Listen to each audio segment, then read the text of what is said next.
কি দেখে ভোট দিবেন না? আমাদের দেশে মানুষ তো লোককে দেখে ভোট দেয়, তাই না? ভোট দেওয়ার ক্ষেত্রে আমাদের লক্ষ্য করা উচিত কাকে ভোট দিলে এই লোকটা প্রার্থী হিসাবে যোগ্য এবং সৎ, তাকে ভোট দিলে সৎ এবং যোগ্য প্রার্থীকে ভোট দেওয়া হবে। এটা আপনার বিবেককে আপনি জিজ্ঞাসা করবেন। আপনি যদি সঠিকটা উদ্ধার করার চেষ্টা করেন, এরপর দেখলেন যে না, আপনি আসলে যেটাকে সঠিক মনে করছেন এটা সঠিক হয় নাই, লোকটা রাইট পারসন না, তাহলে আল্লাহর কাছে আপনার দায় নেই। কিন্তু আপনার চেষ্টা করতে হবে যে যে কয়জন আছে এর মধ্যে সবচেয়ে ভালো যোগ্য মানুষটাকে, সে জিতবে কি জিতবে না এটা আপনার দেখার বিষয় না। আমাদের দেশে বেশিরভাগ মানুষ এই জায়গাটায় এসে ভুল করে, মনে করে যে অল্প কয়েকটা ভোটও পায়, তাহলে সে এটার উপর ভিত্তি করে সামনে আর কয়েকটা পাবে, তারপর আবার আরো কয়েকটা পাবে। কিন্তু আপনি যদি ভোট দেওয়ার এই রাস্তাটা বন্ধ করেন, অথবা তাকে সে কম ভোট পাবে এই চিন্তা করে আরেকজনকে ভোট দেন, তাহলে কি হবে? এই চান্সে খারাপ মানুষগুলো তাদের খারাপের রাজত্ব আরো বেশি করে করতে পারবে। কেউ জিতুক সেটা আপনি চাইতে পারেন, কিন্তু জিতানো আপনার দায়িত্ব না। আল্লাহর কাছে দায়িত্ব হলো আপনার কাছে মতামত চাওয়া হয়েছে, আপনি মত দেওয়ার সময় সবচেয়ে ভালো উপযুক্ত ব্যক্তির পক্ষে মত আপনি দিবেন, বাস। এটা হলো আপনার কাজ। যে লোককে ভোট দিলে আপনার ইমান, আমল, ইসলামের স্বার্থ, মুসলিম উম্মার স্বার্থ সংরক্ষিত হবে, আপনি বিশ্বাস করেন। যাকে ভোট দিলে দেশের সার্বিক উন্নতি হবে, চুরি ডাকাতি হবে না, দুর্নীতি, বহু দেশের তলানিতে আমরা পড়ে আছি, যাকে ভোট দিলে আমরা সেখান থেকে উঠার রাস্তা পাবো, তাকে আপনাকে ভোট দিতে হবে। এক্ষেত্রে বায়াসনেসের ঊর্ধ্বে উঠা, এই ক্ষেত্রে আপনার গোষ্ঠীগত, বংশগত, পরিচয়গত, এই সমস্ত বিষয়গুলোর ঊর্ধ্বে উঠা, সামান্য একটু স্বার্থের জন্য, একটু টাকা পয়সার লোভে আমরা আজকাল অনেক সময় ভোট দিয়ে দিই, সেটা যেন না হয়। আল্লাহর কাছে অনেক বড় একটা জবাবদিহিতার জায়গা। নবীজি বলেছেন, ইজা উসতিদাল আমরু ইলা গায়রি আহলিহি ফান্তাজিরিস সাআ, অযোগ্য মানুষকে যখন কোনো জায়গায় বসানো হবে, অপাত্রে যদি মানুষ তার মতামত দেয়, বা কোনো অযোগ্য মানুষকে যদি কোনো যোগ্য মানুষের চেয়ারে বসানো হয়, তাহলে কিয়ামতের অপেক্ষা করবা তোমরা। এটা কিয়ামতের আলামত। এই আলামত এখন চলে আসছে না আসছে না? অতএব আমাদেরকে এখানে দায়িত্বশীলতার পরিচয় দিতে হবে। আল্লাহ বলেছেন, ইন্নাল্লাহা ইয়ামুরুকুম আন তুআদ্দুল আমানাতি ইলা আহলিহা, আল্লাহ তাআলা তোমাদের নির্দেশ করেছেন আমানত যথাস্থানে পৌঁছাও, অপাত্রে যেন আমানত না যায়। আল মুস্তাশার মু'তামান, একজন মানুষ তার মতামত চাওয়া হলে, পরামর্শ চাওয়া হলে, তখন সে আমানতদার হয়ে যায়, তার কাছে এটা আমানত হয়ে যায়। অনেক বড় একটা ব্যাপার। আমানতের খেয়ানত করলে এর ভয়াবহতা অনেক বেশি, এবং যত অপকর্মের দায় আপনাকে নিতে হবে, বিশেষ করে এই সুযোগ পেয়ে যত অপকর্ম সে করেছে, যদি আপনার ধারণা থাকে যে সে এই টাইপের কাজ করতে পারে, তাহলে সৎ মানুষ, নেককার মানুষ, দিন, উম্মাহ, ইসলাম এবং দেশের সার্বিক কল্যাণ বিবেচনা আপনাকে করতেই হবে। আমি যাকে ভোট দেবো সে জিতুক কি না জিতুক সেটা আমার বিষয় না, সে জিতবে কি জিতবে না এটা আমার বিষয় না। আমার দায়িত্ব আমার সিদ্ধান্তটা সঠিক জায়গায় দেওয়া, বাকি আল্লাহটা আল্লাহ দেখবে। আল্লাহ যদি তারে সুযোগ না দেন, সেটা আমাদের অযোগ্যতার কারণে আল্লাহ দেন না, কিন্তু আমার দায়িত্ব আমি সঠিকভাবে পালন করতে হবে। আল্লাহ আমাদেরকে তৌফিক দান করুন। আমি কাজ জানি, কিন্তু পাশ করে পরবর্তীতে আমি ইনকাম করলে হালাল হবে কিনা, ভালো বুদ্ধি। নিজে ইন্টারভিউ দিতে নার্ভাস ফিল করেন, পারেন না, আরেকজনকে দিয়ে করাইলেন, করায় আপনি চাকরি করলেন। এটা যদি আপনি করেন, তাহলে সেক্ষেত্রে আপনি তো প্রতারণা করলেন, আপনি তো একটা ধোকা দিলেন। আর নবীজি বলেছেন, মান গাশশা ফালাইসা মিন্না, যে ব্যক্তি ধোকা দেয় সে আমার উম্মত না। এই জন্য এটা জায়েজ হবে না।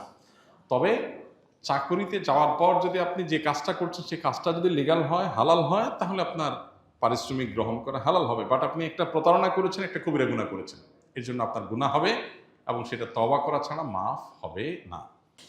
বিভিন্ন অনুষ্ঠানে উচ্চস্বরে গান বাজানো হয়, এমনও হয় রাত 1টা-2টা পর্যন্ত বাজে। মানুষের ঘুম নষ্ট করে তাদেরকে কষ্ট দেওয়া, বাধ্য করে গান শোনানো তাদের কিরকম গুনাহ?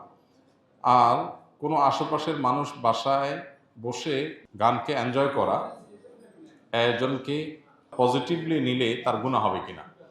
ভাই, এটা আমাদের দেশের একটা সামাজিক অপরাধগুলোর মধ্যে থেকে, সামাজিক যে সমস্ত ব্যত্যয়গুলো আছে সেগুলোর মধ্যে থেকে একটা, যে উচ্চস্বরে গানের আওয়াজ কিংবা ওয়াজের আওয়াজ যেটাই হোক, এটা দিয়ে মানুষকে অতিষ্ঠ করা, এটার বিরুদ্ধে আমাদের অবস্থান নিতে হবে।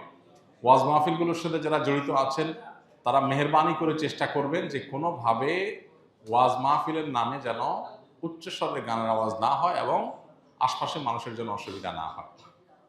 এই জিনিসটা আমাদের খেয়াল রাখতে হবে। একই সাথে আমাদেরকে মনে রাখতে হবে যে এই যে গান বাজনা যারা করছেন, বেশিরভাগ তরুণরা এটার সাথে জড়িত, মানে তরুণরাই সাধারণত আয়োজনগুলো করে, সেজন্য বলা। এই জন্য তরুণদেরকে সিদ্ধান্ত নিতে হবে যে আমি আনন্দ করব, এই আনন্দটা আরেকজনের কষ্টের কারণ হবে, আরেকজনের পেরেশানির কারণ হবে, এটা তো হতে পারে না। এই জন্য একজন ইমানদার হিসাবে জোরে তেলাওয়াত করেছেন, নবীজি বলেছেন তুমি কোনো বধিরকে শোনাচ্ছ না, যে আল্লাহকে শোনাচ্ছ তিনি সব শুনতে পান, অর্থাৎ উচ্চস্বরে পড়িও না আরেকজন ডিস্টার্ব হয়।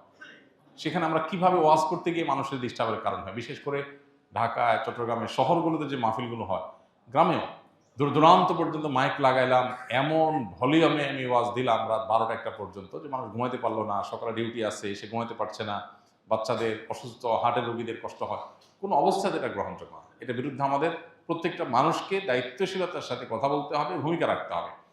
আর এই বিনোদনের নামে, গান বাজনার নামে যে অত্যাচার, ওয়াজ তো যাক শীতকালে হয়, তাও গ্রামে হলে পুরো গ্রামের মানুষ ওয়াজ শোনার জন্য প্রস্তুত থাকে, কিন্তু গান বাজনা তো নির্দিষ্ট একটা গ্রুপ অফ পিপল শুধুমাত্র শুনে, আর বেশিরভাগ মানুষ অতিষ্ঠ হয় এবং বছর জুড়ে হয়, এটা কোনো শীত আর গরম নাই। তো এই জন্য এই জুলুমটার বিরুদ্ধে আমাদের কথা বলা উচিত। শব্দ সন্ত্রাস বা শব্দ দিয়ে মানুষকে অতিষ্ঠ করা, এটা কোনো সভ্য সমাজে গ্রহণযোগ্য না, মুসলমান হিসাবে তো মোটেই না। আমাদের সমাজে অনেক অনাচারের বিরুদ্ধে সমাজের মানুষ সচেতন, কিন্তু এই অনাচারের বিরুদ্ধে সেরকম সচেতনতা নাই। কোথাও যদি এরকম অন্যায় হয়, এলাকাবাসী একত্রিত হয়ে সুন্দর করে আয়োজকদেরকে যা বুঝান, কাউন্সিলিং করেন যে ভাই তোমরা যে কাজ করছো এটা অন্যের কষ্টের কারণ হচ্ছে। আল্লাহ তাআলা আমাদেরকে অনাচার থেকে বের হয়ে আসার তৌফিক দান করুন। কিভাবে একটা মানুষের আনন্দ হয়, একজন লিখেছেন যে একজন বাসা থেকে এনজয় করছেন। হ্যাঁ, আপনি এনজয় করছেন কিভাবে? আপনি জানেন এই আওয়াজটা একটা মানুষের বুকে ধড়পড়ের কারণ, একটা হার্টের রোগী ছটফট করছে, এটা মনে উঠলে তো আপনার সব আনন্দ মাটি হয়ে যাওয়ার কথা, কিন্তু আপনি আনন্দ করছেন, তাতে অন্য মানুষ মরে যায়, যাক, আর জন্য কষ্ট হয় হোক।